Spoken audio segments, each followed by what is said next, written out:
فیروز جان امین موافق طلب کرده گه میخونیمش. همیشه روشنم میشد این عاشقی خجالته، همش از پشت شیشه میده تو رای باشه که لحظه ها رو میشمر تا که دوباره رد بشه با اون نگاه دل آسون بکشه. انتظار میکشیدم صدای پاتو بشنوم،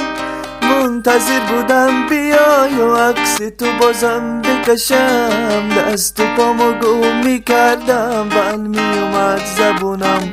هر وقتی میخواستم بگم توی وجود من یه روزی جرأت دادن به این دلم بیام و بهت بگم دوست دارم، اما تو اومده پشت پنجره